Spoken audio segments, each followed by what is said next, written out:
Why do we in karate pull our hand back to our hip when we make our punches and techniques? Quite often the argument for the hand returning in traditional martial arts is that it supposedly creates more power through rotation. However, we see in other martial arts that this is disproved really. You know, we look at boxing, boxers don't bring their hands back to the hip, they still maintain a guard and produce more than enough force.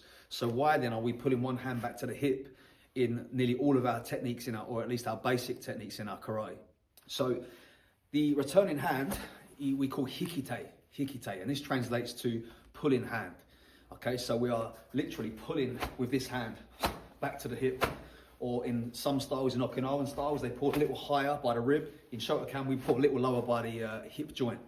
So if we look at older images of like Funakoshi and that, you know, the founder of Shotokan, we see that he uses that hand to pull his opponent into techniques, you know, pulling your opponent and unbalancing or even tripping the opponent.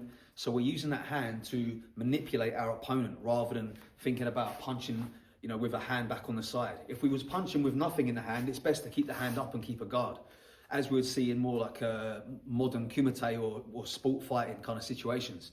You know, it makes no sense to have a hand down here when there's nothing in his hand. We want to be covering our head if we're going to be punching.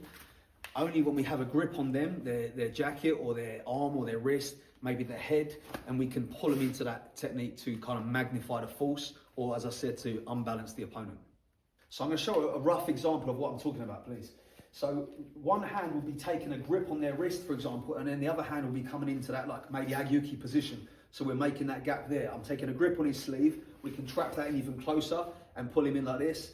We can use it for when we make our sotoki to pull against that wrist and you know, pull the opponent about basically. We see this obviously quite a lot in judo or grappling arts where one hand is pulling, so we're trying to trip the opponent and pull them off balance. And this is the reason we pull that hand back in our karate techniques. So part of the problem really comes from kind of competition style karate where the rules made it so that we had to have a hand back on the hip in order to score the technique. Not so much in the more modern stuff, but a little bit older, maybe Shogo Ippon style kumite, where the hand, you had to demonstrate a good, you know, form with the hand coming back to the hip, which left the face exposed. And then obviously other people see this and think that we don't cover our faces in our kumite. But if we think about always using that returning hand as a grip, a pull, you know, this kind of action, it opens up all kinds of ideas and applications in our kion and our kata as well. So when you start looking at your katas now, you've got hands that are pulling back and using different techniques. It really opens the kata up to many more ideas that we can hopefully progress our understanding of karate. If we look at videos of like real street fights or, you know, self-defense situations, quite often the people are grabbing each other all the time. You know, one hand is on the opponent and they're trying to throw punches or trying to pull each other about. So it's a natural movement to want to grab onto your opponent to kind of restrain them a little bit or to pull them into a more advantageous position.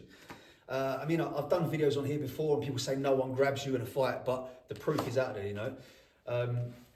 We've got whole martial arts based on grabbing each other, like judo and jiu-jitsu and stuff. So it does happen, you know. People are grabbing onto each other and trying to manipulate each other to try and throw punches from a position where they're not going to get hit. Because that's the idea, isn't it? We want to try to protect ourselves so we're not getting hit. So being able to pull someone into a position that we're not going to get hit and we can maybe end the situation there is obviously going to be of benefit.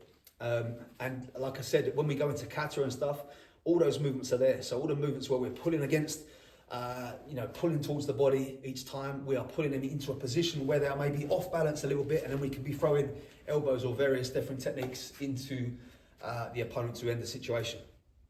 If you're interested in getting some martial arts inspired streetwear and some gym wear, check out Art Martial Clothing. I'm partnered with them. They've got some really nice stuff. I'll put a discount code and a link in the video description down below, so check them out. If you enjoyed this video, please subscribe to the channel if you've not done it already. Leave a comment down below. Let me know what else you'd like to see here. And thank you. I'll see you in the next one.